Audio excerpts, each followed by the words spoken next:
No one had ever seen anything like this before. There were dragons living in caves in the mountains around the valley. People saw them from time to time, but they just stayed away from them. They were sort of like snakes. Snakes often run away because they are more afraid of people than people are of them. But no one in the kingdom had ever seen anything like this. One of the jobs of a king is to protect his people. If there is ever a danger, everyone in the kingdom runs for the castle. If there are enemy soldiers, people run for the safety of the castle. From the castle, the knights can fight the enemy soldiers and drive them away. Then the land will be safe again, and people can go back to their homes and their fields. Because the people were very scared, they dropped their tools, their sacks, their lunches, and everything else around them. All they picked up were their babies. And then everyone started to run to the foot of Castle Hill. The guards had already opened the wooden gates because they too had seen the earth grow dark. They too had looked up and seen the world's largest dragon. So they knew all of the people of the kingdom would soon be coming to the castle for protection.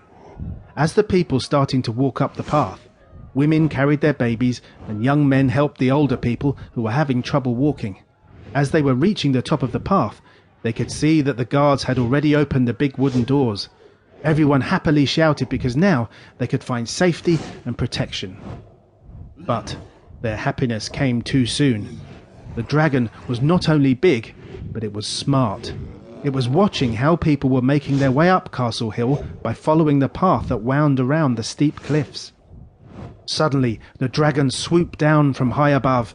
It used its sharp claws and grabbed a man. The dragon carried the man away from Castle Hill. Now the people were very scared. Not only had the dragon taken a man away, but now the people could see how ugly and dangerous the dragon was. It was red, almost the colour of blood. It had 2 huge wings, 4 legs with sharp claws and a long tail. It had sharp spikes that ran from the back of its neck to the end of its tail. And as if that were not enough, its face was so scary that people looked away from it. It had more sharp spikes around its face and large, scary-looking golden eyes. People were afraid to look at its eyes because they were afraid they might die. But if you know anything about dragons, you know what the worst part is. Fire.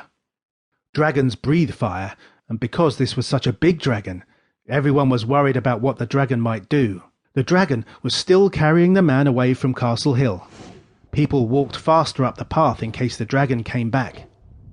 The man had dropped everything when he'd run to Castle Hill, but he always carried a knife with him. He waited until the dragon was flying low over the river, and he began to stab the dragon.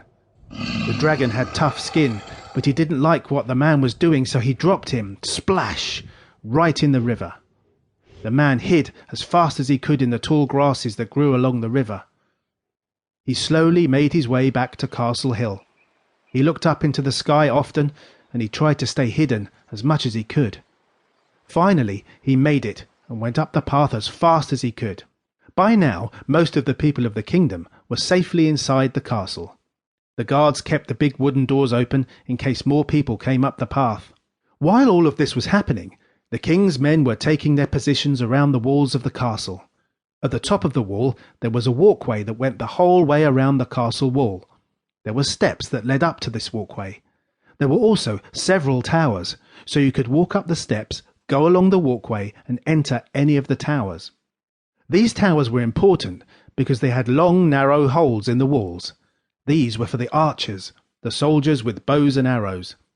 They could easily shoot arrows out of the narrow holes, but it was very difficult for anyone to shoot arrows through the holes into the towers. The archers were ready, and the knights were ready. Some of the men who worked in the fields knew how to fight, so they were able to help too. The king was now too old and tired and weak to help fight such a huge enemy, so he asked his best knight, Sir Roger, to help defend the kingdom. Sir Roger was happy to do this because he was a good knight, and he also wanted to marry Princess Juliana. Everyone was now in place. People who were not fighters were hidden away in safe places. Even the chickens were put away.